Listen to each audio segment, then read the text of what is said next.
Hi, everyone, and welcome to Champions of Performance Marketing. Today's guest is someone who lives and breathes affiliate marketing. He's helping vendors and affiliates to optimize their campaigns through ClickBank platform. And also, he's a co-host at Affiliated Podcast, where he meets a lot of people, interesting people in our space. So I'm super excited to have here with me Kyle Kostechka. Hi, Kyle. Thank you Hey, how's it going, for Julia? joining me today. Yeah, so happy. It was great to meet you in Barcelona, and I'm just super excited to talk to you and talk to your audience and hopefully provide some value today. Me too. Me too. Looking forward to this. So, let's start with your path.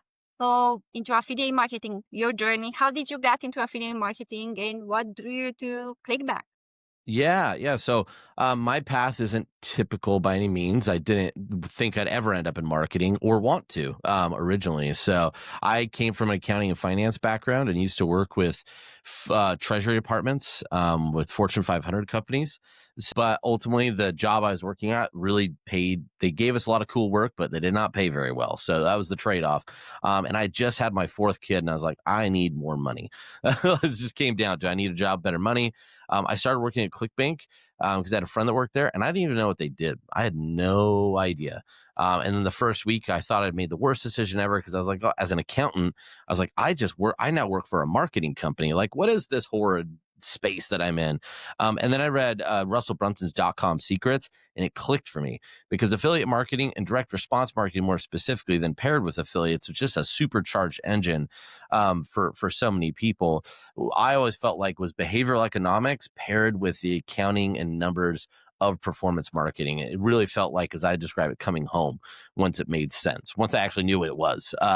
So from there, I started as an account manager. I actually worked as director of marketing for one of our top clients for a year, came back, and now I like to say my role is senior business development manager and, like I said, co-host the podcast as well, which does give me opportunity to learn, talk to so many people. But that's really my job, is just talking to people. And ultimately, I joke that ClickBank hires me to be a business anthropologist. So I study a lot of businesses, I learn a lot from entrepreneurs, and then take those learnings and help other entrepreneurs with them. So hopefully it'd be the same with your audience today, as I kind of could extract some value from other places or even in this industry, in hopes that your audience is improved in the process. Wow, for an accountant, you are very good at words. Yeah, From accounting going to marketing, I think it's like a step. You yeah. know, it's I was for not me your like typical going accountant from for sure. IT to marketing. Yeah. I know it's. I wasn't a typical accountant by any means. I had to talk my way out of trouble a lot as a kid, so loving numbers was more of a secondary thing. I'm pretty sure I would have been a pretty rogue accountant if I'm being honest. So I'm glad. I'm glad I'm not. I hate taxes far too much to be like, let's push the bounds of gray to keep our money away from them. So all good things that I didn't end up there and put somebody in jail for me being their CPA. So that's good. And what about the podcast? How did you decide to start it, and you being a co-host? Well, that was something that was a lot easier. I didn't like find myself thrown into that. I wanted to be a part of a podcast and start a podcast. And so the idea came around during the pandemic.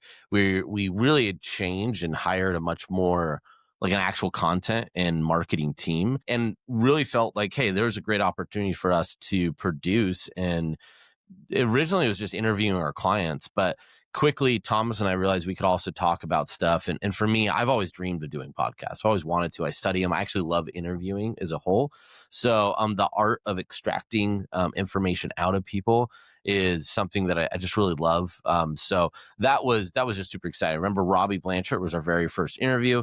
And I made some mistakes early on, but with some dumb questions and things like that. But no, that was always one that for us, we knew that it'd be great for really a business standpoint as well. It's a much easier route sometimes when you don't know how you're going to do business together, but you know you're talking with a very impactful person. You'd like to continue to work on that relationship. Well, let's give value with our audience and creating great content. And a lot of people love being on podcasts, probably for the same reason I like hosting them. They listen to them and they're like, oh my gosh, it'd be so cool to be on one of these. And then when you're on one, you're like, I'd like to be on more because it's just such a fun thing. So it has been very helpful from a lead gen standpoint as well, which was really the onus originally, is like, how do we get more leads in? But it's really formed into, I think, a bit of a passion play that I just really enjoy doing it and having good interviews and bringing good content. But most importantly, like I recently did an episode with one of our affiliates that went from, like, his name's Francisco. He was basically just he's in a third world country, going to university, found online marketing, and over the pandemic completely changed his life. And so being able to talk through that mindset and extract some really interesting tidbits that have nothing to do with marketing, but more everything to do with marketing, right? Everything to do with business in terms of executing on it is really cool. So I always really enjoyed that. Yeah, to find what clicks and what triggers someone to be successful and start Hmm. something. Yeah, for Wow. sure. Okay, so it didn't start as a content creation thing, it was more like a lead generation. Yeah, for Hmm. me, it started more like to get out of my comfort zone and then to start from there. Yeah. Yeah. I think I stepped into my comfort zone when I started doing podcasts. So Yeah, it that's was fun. amazing. It I was mean, fun. to find your comfort zone like that, you should Yeah. teach how to do a good podcast. Should do a course Uh, or something I and don't put I it don't on. know if I'm doing a good job yet, but I would love to feel good enough at interviewing somebody to teach somebody else about it. I'm still trying to learn. It's an underrated art form. So it's a challenging one for sure.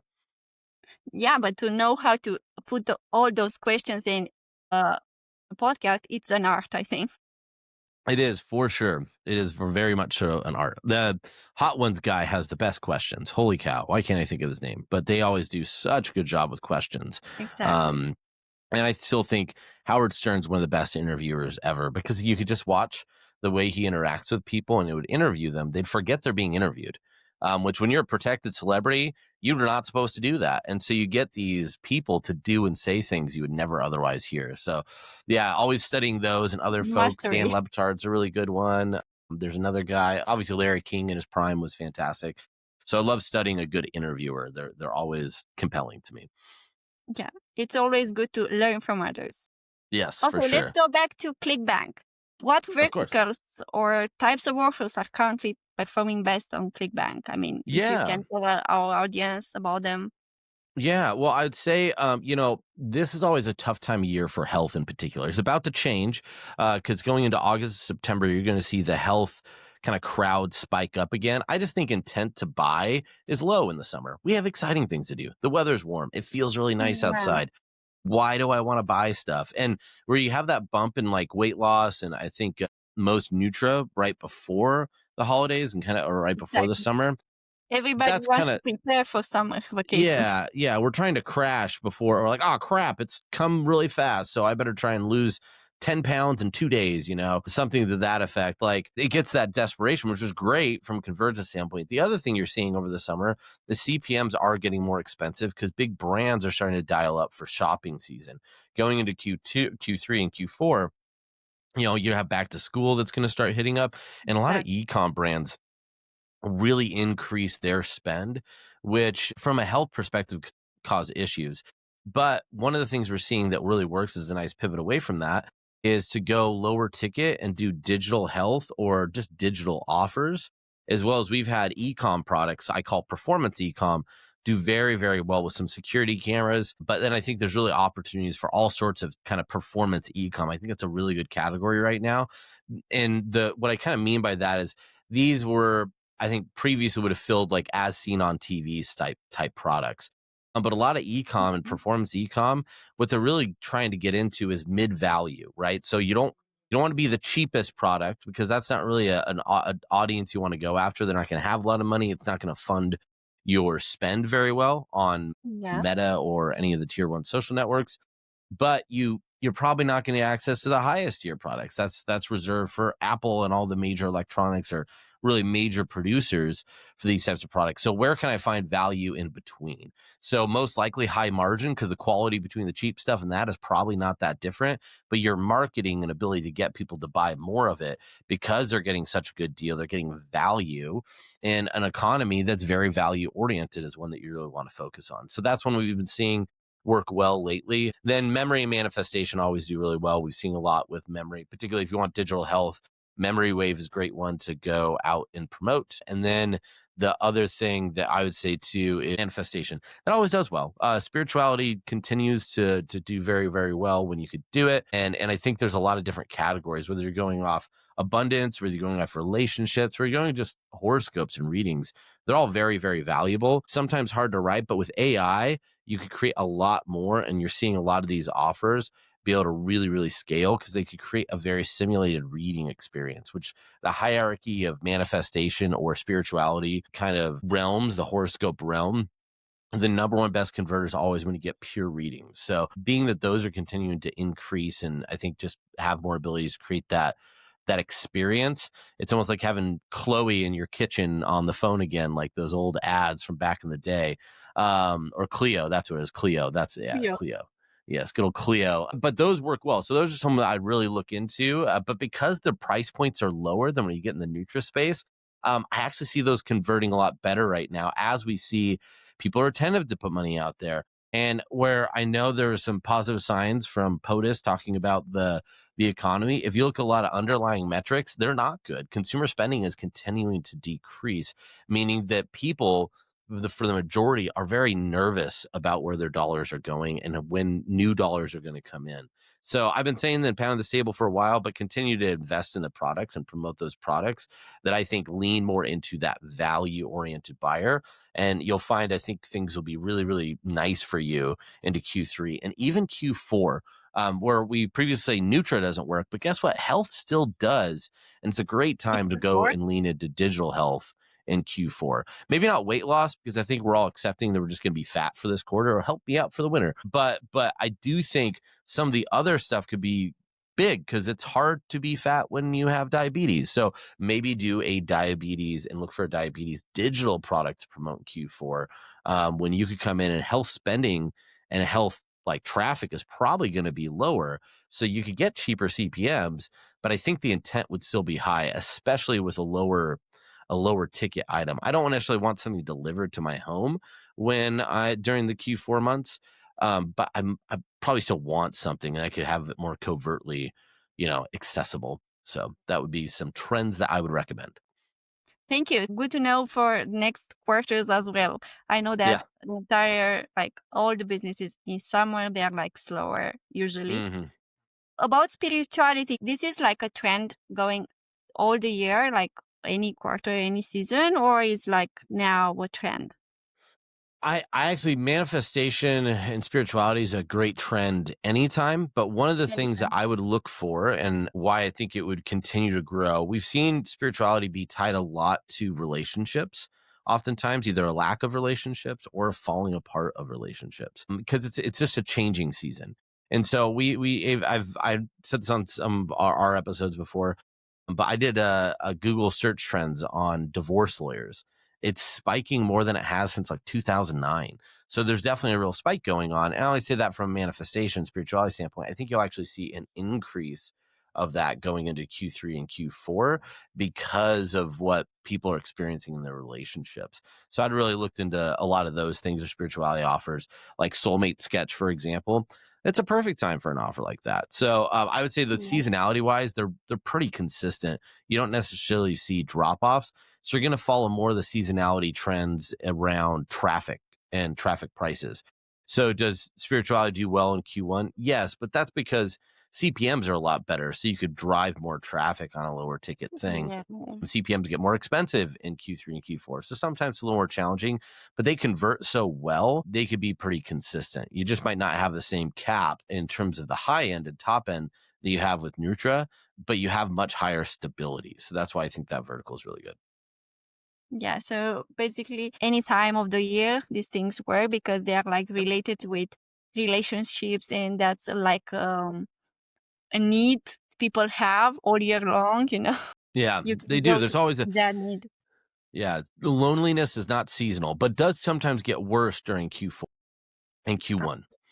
So definitely Q1 could that is one thing for relationship side. Q1 could be a real lonely time because you don't have any holidays. Like the holidays will feel lonely if you're alone, but sometimes you have family, you have kind of I don't mean to sound negative, but you have pity of others that might still bring you in, even in the loneliest. But come Q1, no one cares about you. They care more about their taxes than helping another person. So I imagine the loneliness picks up around that time. But for the most part, Yeah. it's pretty stable. And what traffic sources work best with ClickBank offers? Well, I know YouTube has been challenging lately, dependent for Nutra, and I think aggressive VSLs could be challenging on YouTube right now. Meta has been the number one traffic source for our offers as it stands currently. So, and I think that's a great one if you're newer, a really good place to start. Meta is probably one of the best places to start, namely because of the cost. You could learn a lot without spending a lot, and so that's pretty valuable when you're starting out. And almost all the offers on ClickBank have been tested and proven on Meta. So it's a really good traffic source. It does seem like it's been doing better than YouTube. I'd say last year YouTube was the main traffic source, and it's really flipped to Meta. I'm going to give a shout out though to Native, which I think continues to be just a very, very fantastic traffic source. And I strongly recommend people at least understand and put a sprinkle on Native. It's very, very stable once you figure it out. It's a lot more predictable than Meta and YouTube. And the scale is actually incredibly large. People assume that it's small because you have a lot of various networks. It's not. It's very, very big. They actually have more impressions and access to eyeballs than Meta does with some of these native kind of publishers. But it's figuring that process out takes some time. I'd actually recommend if you're interested in native, there's a man by the name of Tom Woods. Awesome dude. He did a podcast with us too. I mean, he's a Okay. ClickBank Platinum. He teaches a lot of people how to do native media buying, and he does an exceptional job at it. So that would be kind of the place I'd go to. But there's some great tidbits, especially like where do I start from? Like, which network do I use? Which platform of native do I use? Because there's a lot of different ones out there. How to understand the compliance between them, how to understand the medium, how Wow. to That's good dial to in your pre-sale learn from lander, all that somebody. stuff. Yeah, great content for sure. And what about email? Are people using email lists still? Email is not dead by any means, but it is changing drastically. And I think a lot of people are really falling behind on email because of the changes. The biggest thing I would say that wins in email is customize swipes and creatives. Everything needs to be very, very custom. You should not, and I would not copy and paste a swipe email and just send it. That used to work. It did. It worked for years. It does not work anymore. What it will do is get your deliverability in the toilets. They could see this. They have AI implementing these things. They know when an email has been sent out by a bunch of different people and it's exactly the same. And guess what they do with that email? They don't let people look at it. You're going in promo tab. You're going in the spam folder, probably not even getting in the inbox at all. So there's some other things I hear some people saying that I don't know if it's legit, but it sounds like some very smart stuff. But I know the one thing that I have seen our offer owners an email or our affiliates that crush an email still, because one of our top affiliates last year was an emailer. They do customize everything. So they're providing content, they're changing the swipes, they're making sure that it fits in their audience, and they're really doing things in a lot more curated way. So I would strongly like tell you if you're going to be doing email, it's actually a really good time, and if you're going to be doing it differently. So don't do the standard stuff. Learn how to customize at scale, and you could be incredibly successful. And I tell you, if you love email and this is like your time, you want to build an email list, it's a great time to do it because a lot of the email lists out there aren't performing well. So you could really, really create a big inroad. There's actually a great episode, again, just to reference one with a man by the name of Nate Kennedy. He builds large email lists and affinity lists using polls. Super, super interesting stuff. But because he creates this high affinity and then he creates good content that people really want to read, guess what? They open your emails. And when they open your emails, they also open third-party seller emails and they trust and believe them and they buy them. So he does a great job selling on his newsletters and selling third-party promos, but it's because the content matters most when you're bringing these people in. Yeah, I agree. I mean, if you send just email where copy paste and you use the same content as many others, it's not valuable for the reader and they would just spam and that's it. Yep. At the end of the day, it's about building trust with the customer that you build that content and you send those Mhm. emails to. Yep, exactly. And listen, it's a little bit harder, but with and I wouldn't say with AI, you don't want AI writing your emails, but boy, if it could help you write them faster, if it could help you write them faster, I think that's a really good idea. Yeah, the idea is that you have to check them and you have to give the idea what you want to write in that email. Yeah. AI should be just a helper, not doing the job for you, because that's just copy pasting the same thing and people will just not read it. I Yeah, think yeah. that's for all the content out there. Yeah, yeah. Well, I think that transitions to a big thing because I think, it's funny. I even had this on. I was in a CRO group the other day, and this kind of came up. But AI and marketing, like, what should we be using it for? What are the things that make sense, and what are the things that don't? I think one thing that you hit the nail on the head that I agree with, that a lot of people are making the mistake of AI. AI shouldn't be replacing like your job or replacing your work. It should be accelerating your work. And that's what people need to Exactly. think about, right? If I could use AI to accelerate my work, that's good. And that's going to matter more because what we've already seen is the internet is getting flooded with AI content.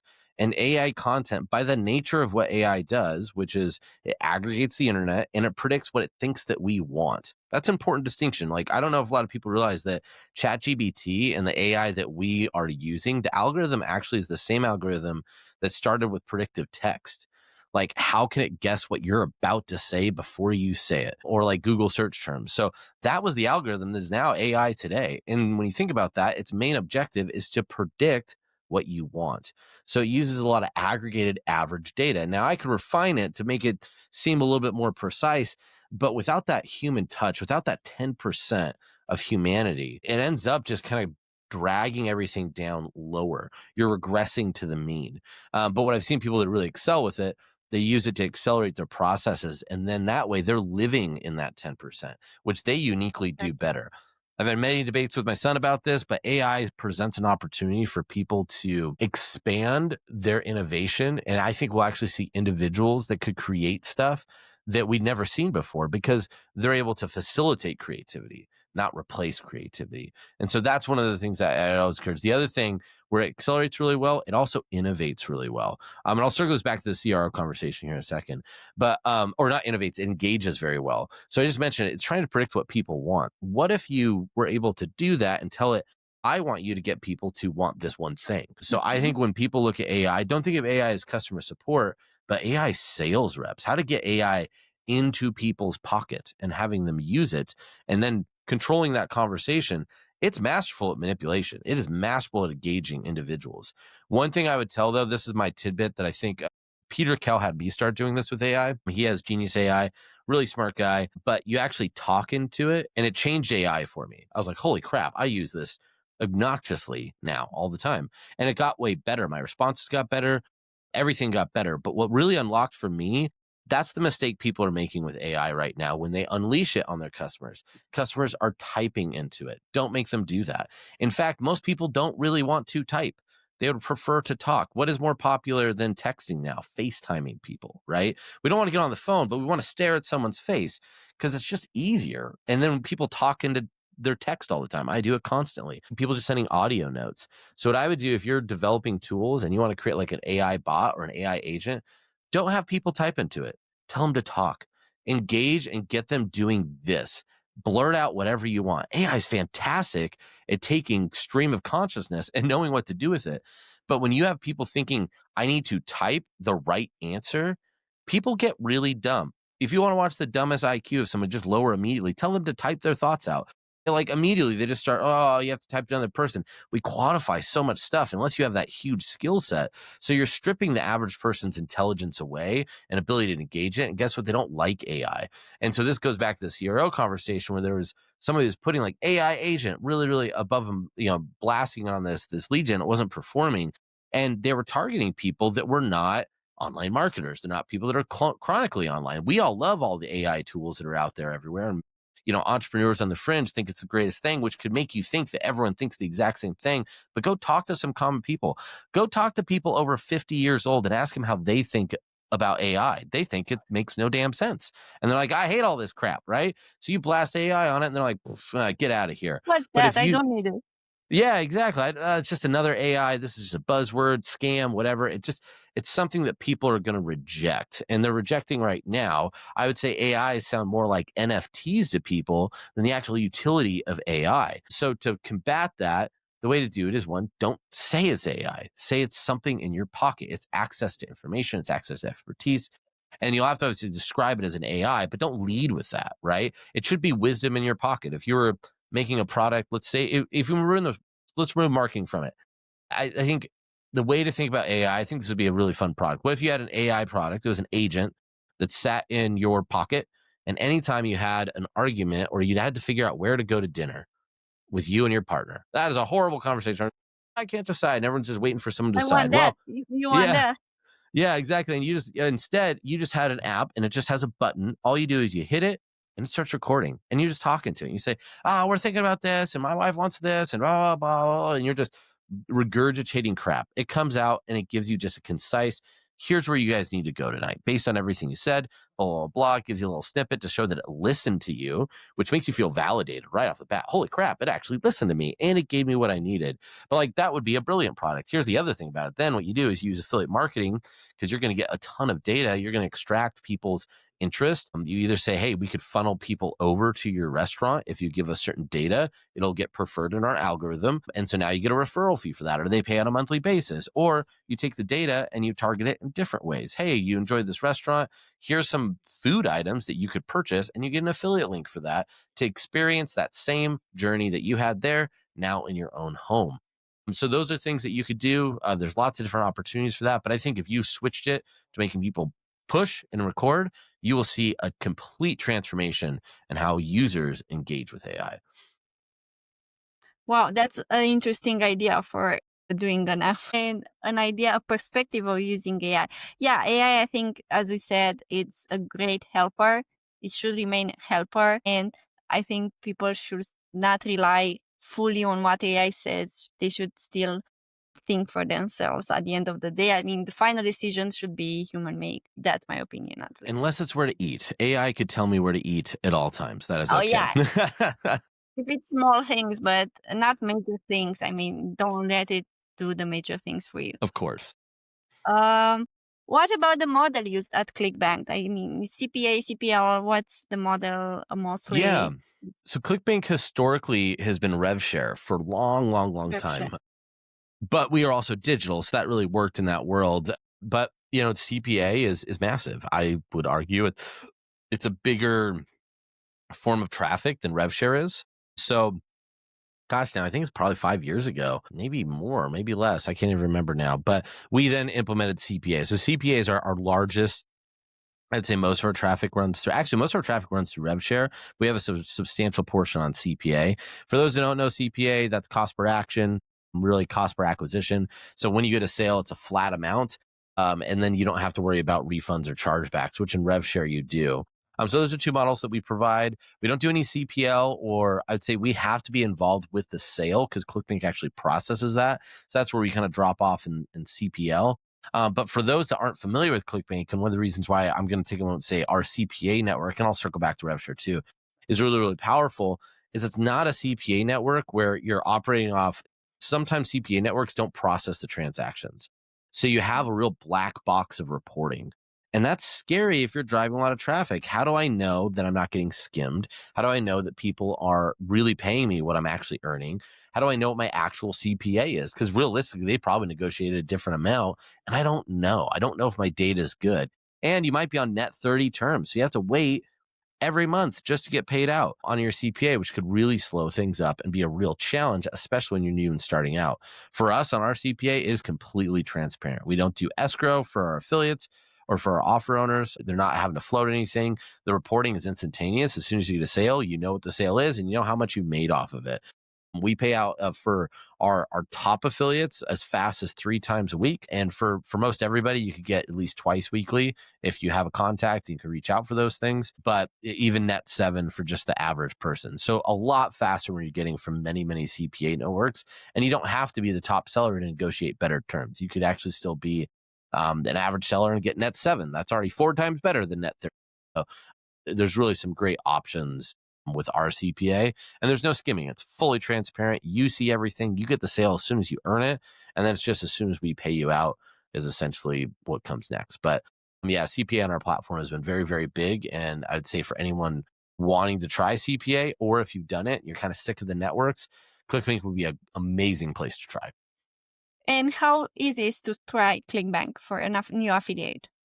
How easy it is for them to Well, start if out? you could get through sign up, then it's really easy. But no, just like the sign up could be challenging. I will first say the main reason that our sign up is challenging is we really try and protect our offer owners and our affiliates and really all of our clients to work with what we hope to be the best people doing right things, right? That's an aspiration. It's an impossible goal to say you could hit it 100% of the time, but really striving for that. So because of that, there's definitely in the sign up process, we're trying to restrict people that we think are bad players. Unfortunately, we have a bit of a hammer when we need a scalper right now. So some people, there's a lot of really great people that should not being denied an account get denied an account. So reach out with that to the support team. I would say fill out all your information as accurately as humanly possible. So if you get signed up though, from there, you could go to the marketplace and literally see and filter what are the CPA offers. And our marketplace will show you which ones are the performing the best for affiliates. So you can either go just the offer that's the best right now, which is great if you're starting out because you know it's going to work. You know it's going to convert. You just have to figure out ads.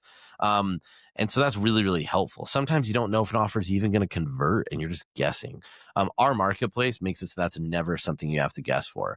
The other thing I'd say for new people, though, don't go with the very, very top. Try and go like mid top, a little bit down. And what you're really looking for there is maybe an offer doesn't get max attention. So you have a little bit, you don't get market saturation. So that could be advantageous, but you know it works, right? So it's not getting up there without working. But maybe if it's a little bit lower, we don't have the same market saturation. And that means I have a little bit longer of a window to find some success. So, like to have time to test a little bit. Yeah. Well, yeah. And not, it's tough when you're on an offer that's sliding down, right? Now, I'll give one tidbit for new affiliates and really even existing affiliates. I would strongly recommend, but this is great for new affiliates. What you really should look at is offers that used to be at the top and now are maybe on what would be considered like a page 2 or a little bit lower. They've dropped some. If they've dropped for a couple of months, the great thing is that just means the biggest traffic providers probably stop promoting it because they did reach a saturation point where like, or they found another offer that just performed more and they invested in that. Not a problem. Those offers are actually really, really good. They perform incredibly well. And if it's on a slide and maybe it's reduced traffic for like a 2-month time frame, that's pretty much enough time to remove human consciousness of anything that would have happened before. Like we're already barely hearing about the astronomer CEO, and that was all people could talk about 2 weeks ago. And by 2 months, people barely remember that happened this year. They're like, "Oh, that happened this year." People think that'll be the moment of the year. It won't be. We have too many months ahead of us. The moment of the year is going to happen in Q4 because human brains don't seem to care about anything after 2 months or retain anything. So I think that's a great opportunity to find some of those. Hey, this is historically, it was a great offer. It did incredibly well. It kind of just has had to reduce traffic for about 60 days. Pick it up, promote it again. That's what I really recommend, especially for new affiliates. You might find that you see mass success because that offer was so good, so proven. It just hasn't been in people's minds for a while. So you could really take good advantage of that. That's a really good tip to like quickly find a successful campaign. And Yeah. all those campaigns in the marketplace are like all those offers in the marketplace are listed by their popularity or the traffic they get. So as you go down, you see the ones that were before like the most popular or something like that. Yeah, you Or is it can. filter or something? What you probably want to do is like what I would do is I'd go and start looking at the mid ones and then look and see like, okay, let's Google that name. If there's just crap tons of Google reviews, it probably means it was a pretty big offer back in the day or some period of time. But if it's a little bit lower, again, that represents opportunity for you. So that would be a good way to do it. Unfortunately, you can't look at historic numbers in the marketplace. So it's live and it's on a rolling 30 days. So that's why it might be hard to track. But the other thing you do go back and do is look at our top offers videos that the wonderful Michael Lohman does. He's so amazing. But look at those videos and look at what happened 4 months ago. Who are the ones that are on there and where are those offers now? So if you see a drop off from something that was in a top offer from 6 to 4 months ago and no longer is it a top offer, that spells opportunity for me, especially if it's been 60 days or more since that offer was considered a top offer. That's interesting to know. Yeah. Miss opportunity there. Okay, you were mentioning before that you test offers before you place them. Is that true or I misunderstood? That you have like somebody testing the offers before they are placed in the marketplace? We don't have Mhm. people that test them per se. I'm saying more like if it's up in the marketplace, it's probably been proven. What we do have is I just lost my train of thought. I don't know why. Oh, we have our compliance team to make sure that goes through and basically reviews every product and tests that it works. So there's nothing on the marketplace that should be unfunctional unless So somebody it's not like a stopped media it. buying team testing the offers on different No, traffic sources. No. Okay. no, we don't do anything like that. So some offers are unproven, like completely. They've never seen traffic before on our marketplace. That totally happens. We do not test for that. We're not here to say that it's working. That's what our marketplace will tell you with the data. It'll say what's getting traffic and what's working. And you mentioned that Meta ads is one of the most popular traffic sources right now for most of the offers. Did you see something special for those affiliates that run Meta ads that they do different from the others that don't have success, for example? Yeah, I don't yeah. know. I think the biggest difference isn't always as much as like, hey, they did this type of bid cap or they did this type of strategy and they use this type of buying. That I've actually found is so specific to individuals. And there's a lot of ways to win in meta. There's a lot of different strategies that can potentially work. The biggest key to success, though, is you need to test frequently, and just commit to whatever your strategy is. Understand why it's working and why it's not working. So if you just kind of commit and you test often, and you just keep testing, that's the key difference that I see for success in media buying on Meta. And because again, you can control your costs, even if you're only spending $20 a day. If that's all you have, great, spend $20 a day, get that learning, get that education until you can spend $40 a day. And then you could spend $100 a day, and you'll get there, and you just keep building and building and building. But that takes testing, determination, and commitment to the strategy to understand how it doesn't work or not. We even had a probably double diamond, huge, massive media buyer, very, very successful. Again, I keep mentioning the podcast, but his name was Lee Johnson. But he even talked about it. He's like, hey, I always hear a lot of stuff. I'll start doing it. I find I don't get successful. When I'm most successful is when I go back to what I know, what I've always been doing, and I just optimize and just go through the process. What is working? What is not working? How do I get it working? And when he dials back, that's when success goes again. That's what I would tell you with media buying and meta, and really any media buying. Commit to understand it, and then just keep testing, testing, testing. Yeah, I heard that a lot, and I think it's a good thing to do, like going on your strong points and focus there, and where you know you are the best to optimize there. You mentioned a lot of testing. They have to do testing. What do you mean, like testing offers, testing angles, headlines, creatives? All of them, every bit of it. You All should of be them. testing different offers. You should be testing different creatives. You should be testing pre-sale landing pages if you're doing that. You should be testing new leads constantly. Like the other thing too is don't just do leads you see. Like obviously research what other people's ads are that seem to be working, but create your version of that or try and understand why it's working and then replicate the why, not the ad. That's going to really help you a lot, particularly because the AI and what these networks seem to be doing. And one of our coworkers did a really great mention on this. Her name's Ash, fantastic affiliate manager. I think she posted it on Facebook or Meta. But anyway, what she's really talking about is AI looks for these trends. It could spot trends, and so it knows when people are running the same type of ads, and they start deprioritizing that. You'll see the ad campaigns work less.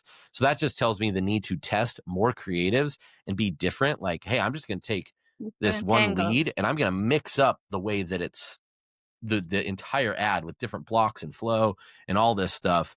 And then I'm going to do that again and mix it up again and try it again. And this is where AI could really accelerate performance, not replicate it, but it could accelerate because you could just create more variants more often and put your own creative twist on it. But yeah, just testing all the things. There's nothing not to test in all reality. And do you have, for the offers at ClickBank, do you have VSLs or only direct link offers or? No, we have it all. So we have quiz funnels, we have VSLs, we have TSLs, we have the ability to direct links, we have like I said performance ecom pages, we have short form, we have webinars. There's really no form of marketing that we don't have on our platform. So we cover the whole gamut. I think we even have some ecom like style product pages too. So there's really again nothing that we don't have on the platform. There's things we have more of. We have more VSLs than we do, say, TSLs. VSLs are definitely the largest driver because they're the most effective in Popular. direct response. But that is for now. That could always change.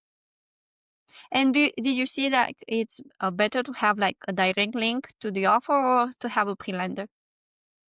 I think there's a lot of debate on that. I like pre-landers quite a bit. I think they provide a lot more qualification, and some of the best media buyers I know love them as well because it's what they know, and they get better convergence out of it. That being said, if you feel like you just could do a great job with video, and that's the thing, you can't go like image to sales page. That's going to be tough.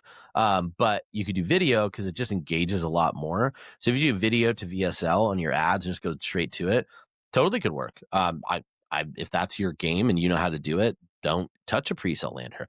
I just like them more. I think you could optimize off of it differently. It gives you another place to optimize. And if you get good at that, you could templatize them. And then it helps you test more back-end offers more frequently and at a Yeah, faster rate. agree. What about tracking? Because every affiliate needs good tracking. What best practices do vendors or affiliates need to implement? Do you have some recommendation there for them to have a Yeah. I proper mean, attribution? I am not the person to ask about what tracking softwares are best, Yeah, merely don't. to say that I think you need a tracker and just need to understand it. So understanding your tracking, your numbers, this is kind of a big thing. Like, don't get too lost in analytics. Like, at the end of the day, are you making sales or you're not making sales? Like, that's the key. Keep it simple and go from there. But So, the but yeah, sales and how much money you spend and how much money you yeah. make. Yeah. I would even start as like, are you making sales? Like, even if you're spending a lot to get sales, at least you're selling something. I mentioned Tom Woods. He had a really, really fantastic kind of thought on this in our podcast. He's like, listen, if you spend $100 and only make 60, he's like, that's great. You just spent $40 to learn. And it's like, okay, yeah, that makes sense. It's all about the education. You're getting something from that. And don't look at your losses as necessarily losses. Like, did I make sales? Awesome. How can I make more? That's where your analytics come in. Learn from them. Yeah, yeah. So take the hypothesis, see what the analytics say, but don't get too caught up in it. There's so many different metrics you can look at. Starting out, you're better off simplifying whatever your metrics are. So I even say with ClickBank, we could provide you quite a bit with feeding into Cappy and get you some stuff that could help you out there. But I know, like, what is it, like Tunes, and There there's are a bunch of them. Lots of people use those. Things are really, really key to get more advanced in your analytics, which will really help you know when you're winning, how you're winning, know faster, and optimize even better. yeah, that's like for advanced optimization. Yeah. Yeah, well, and sometimes not even advanced optimization. Sometimes just to know if an offer is going to work, right? Like early on, it's great for testing and knowing that you could pump them fast or at least commit to making the offer work. So there's a lot of, it's not necessarily just for advanced. I think it'd be great for anybody. But I would say, like, if you're not making any sales, don't buy tracking. Like, get some level of success first and then expand. That's why I said, like, keep it down to simple numbers. Did I sell anything? Because if you can't make a sale, I don't really know whether analytics are going to help you. So, Yeah, exactly. If you don't know how to sell in the first mhm. place.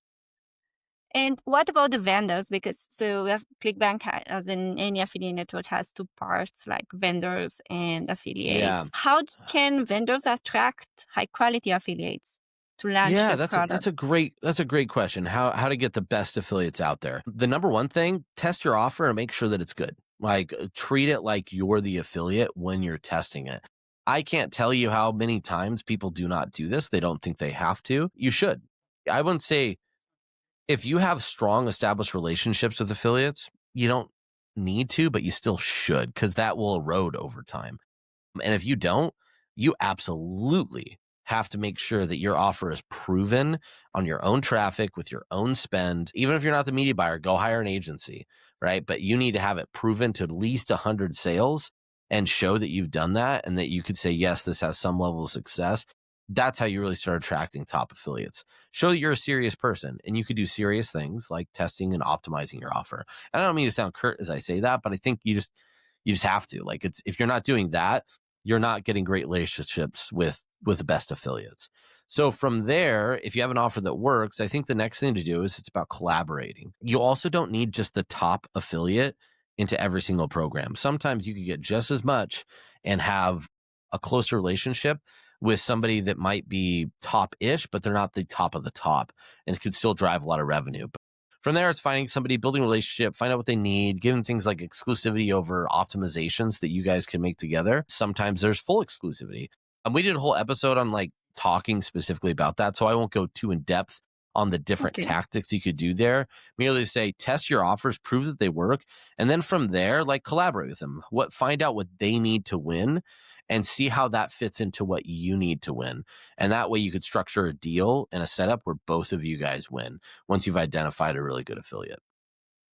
So it's common practice to have like this vendor affiliate relationship partnership done very like tight, very Yeah, tight. yeah. In fact, a lot of the top offers on ClickBank right now aren't on the marketplace because they're private offers where that offer owner works very closely with a very small group of affiliates and that's it, right? So, and they don't even list it on the marketplace. So that's growing in common. It's becoming more common to do that. And I'm not saying don't list it on the marketplace. Like I'm not saying that, but I think there's really good opportunity to find those special kind of more close collaborations with affiliates. You should start somewhere. So probably as a new vendor, you're stuck on the marketplace. There you Mhm. can prove that you have sales and probably send some creatives and materials to the affiliates so they can. Yeah, yeah. I would say if you're working with a ClickBank representative like me, we don't necessarily have to start with the marketplace. But if you're just coming cold, yes, you need the marketplace just to get some semblance of traffic. But then also find a way to be your own affiliate. Like if you aren't being your own affiliate, you're probably not going to succeed with the best affiliates, regardless of how good your offer is. It's just going to be really hard. I would tell you, most people won't even know your offer is good if you don't put in the test yourself. You could also do it through a ClickBank account, and it'll actually help your marketplace numbers. So benefits abound. Yeah, we actually work. We have some ClickBank users that are using our platform to track their campaigns, not affiliates, but vendors that they track their own traffic because they want to see how it's working. I agree that probably they are doing this to see how their offer is going around. What you mentioned earlier about platinum. What's that? What is the benefits of being a platinum and diamond? I met some platinum and Yeah. diamond people at conferences and they're like these amazing things and they have these benefits and let's tell everybody about them. Yeah, yeah. So there's different levels. So we have platinum, which is 250 or more on our platform. We have platinum plus, which is a million over, diamond, which is 5 million, and then double diamond, triple diamond, which you could do the math on that, 10 million above. So it's how many Wow. diamonds could you collect before you're Thanos and you have all of the Infinity Stones. But really, it comes into what we do is and the biggest thing is being a platinum gives you access to a direct ClickBank representative. So we have thousands of new signups a day, so we can't directly white glove manage every single person on our platform. We love to, but it's unrealistic. And so once you get to that level, you get management, and that unlocks a lot of stuff for you: more data, more features, more care, more access to affiliates. All of that stuff starts changing for you. And then the other thing is, with those different levels, not only do we send out awards that are fantastic, and Brett Chesney on our team does an amazing job with that. Give him a shout out if you ever can. But not only do we send out awards, which create social proof, which is really exciting, but it also gives you access to our Platinum Summit and other events. We have our Diamond Summit, which is exclusive for those people. And why that's so great is you have a proving ground to say that if you are X level, you can't even come to this. So our Platinum Summit is coming up in October. And it's around the end of October. And it is an amazing event where we basically lock in 150 of the top marketers in our network, which is really the world, and allow them to not only have some content, but some fun, but most importantly, connect with each other. And That is network. worth its weight in gold. Yes, powerful networking. So the biggest thing that Platinum gives you, in my opinion, is access to the top end of our network and those opportunities. And we've had people change their lives and their businesses from being able to interact with that. And I'll tell you what, it's a lot easier to earn your second 250 and your first million than it is to get to the first part. So if you could go and network and meet those people, all of a sudden a million's going to feel easy to you. And that's what we see through those events is that really comes to life for a lot of our clients. And is this classification like platinum, diamond, double diamond, and so on? It's only for affiliating or also for vendors? Anybody on our platform, whether you're a vendor, whether you're an affiliate, whether you're a JV broker, if you're generating large amounts of revenue through our platform, you could qualify for diamond or whatever it might be. We even had somebody that doesn't generate revenue on ClickBank, and we gave a diamond award in that status too. His name's Chris Reeder with Velocity Profits. It's because his students have generated an insane amount of money on our platform. So, and it's legit. We verified it and go, yeah, they really did that. So he's a great, contributor. We gave him a diamond award, the highest award we could give him, because he's a diamond level contributor to our network. So there's always things that we look for and do, and it's not just necessarily affiliate or vendor, but affiliate's going to be your fastest route to get there for sure. Okay, I see. You mentioned about legit and things like that. How about fraud? I mean, in our industry, this is a common thing to happen, to talk about. How is ClickBank working against it? On the fraud thing, that is a huge piece that we try and protect. Not only do we use services like Count and a lot of things to essentially on the actual transaction when customers are buying, keep fraudulent transactions out that way. We also, as I kind of mentioned before, work and have a whole team that tries to keep fraudulent affiliates out. Now, we're not perfect. Stuff happens. We've had cases where fraudulent sellers or fraudulent just essentially scams have gotten on our platform. And it stinks. It happens to a lot of us, right? But we're always looking to clean that stuff up. We've been in business for over 25 years in the online space, in like the gray hat, like wild internet world, because of the focus that we put on reducing fraud, reducing risk, and reducing bad players. Okay, thank you. Good to know that. So we are getting close to our end in the episode. Looking ahead, what trends in affiliate marketing do you see shaping the world in our space? Yeah. I think one of the big trends, we talked a little about this, is I think how to engage in customization. I think the world, basically, I put it this way: the world became globalized to where we had access to all the information, and we quickly realized we don't want that, and you're seeing people contract back to actually less information. They would like to have a more narrow scope of what the world looks like for them, and curation is king. So one of the things I'd look at as an affiliate is continuing to, when you're looking at your ads, when you're looking at the way you're running traffic, whatever it is, be the person that could be more specific and more curated at scale. And that's where I think AI really could come into making that a real thing. So those are trends that I'm seeing. People that are already starting to be able to do that in some capacity are winning so much better than others are. So that's what I tell you is just focus on that piece. And I think that'd be a really good trend. The other thing I'm going to put out there is I would really focus on creator traffic. These are people that represent a lot more authority than they used to. So, and I say this is, okay, hey, I'm an affiliate. Why would I focus on creator traffic? Well, guess what creators don't do well? They don't monetize all that well, because they're creating content. So maybe your affiliate job isn't going and buying traffic, it's facilitating offers and doing rev share or splitting with creators. Be your own creator agency. Go get 50 creators and just cycle through different offers that you could provide them with and split the commissions. They're used to Rakuten and rev share, like share a sale if they're doing any affiliate marketing. And we're talking 10, 5%. They might be using Amazon affiliate stuff. So the percentages are so low. You can come with ClickBank offers. You come to other network offers. They're going to pay really, really high commissions and high CPAs and do the work that people don't want to do, which is curate and manage a group and a bundle of influencers. So I think that's another trend that I would really look out for. And if you do that, come and talk to me, because I'd love to talk to you about supplying you some offers that will definitely help with those creators. Yeah, that sounds amazing. Good idea. And if you had to give one piece of advice to someone starting now in affiliate marketing, what would that be?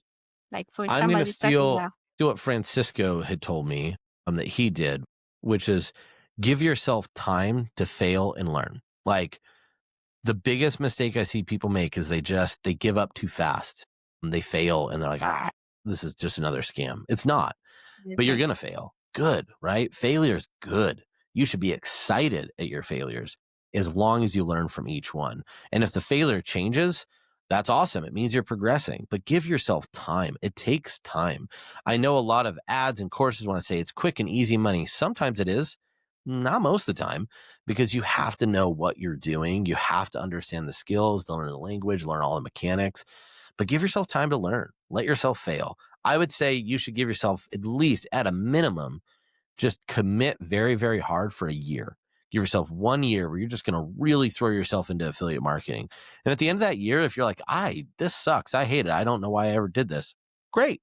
You will not be worse off for committing to something for an entire year that you didn't like or were very good at. I guarantee you, you will be a better person. You will learn more about yourself. And the quote I use, that Dustin Poirier got this from somebody else, and he's a great fighter, retired. He said, is like, what's more important, the carrot at the end of the goal or the end of the journey, or the person that you become on the journey? That is way more important. And that's what you need to remember when you do any of this stuff, that you will become something more just for taking the journey. So give yourself some time to actually do it.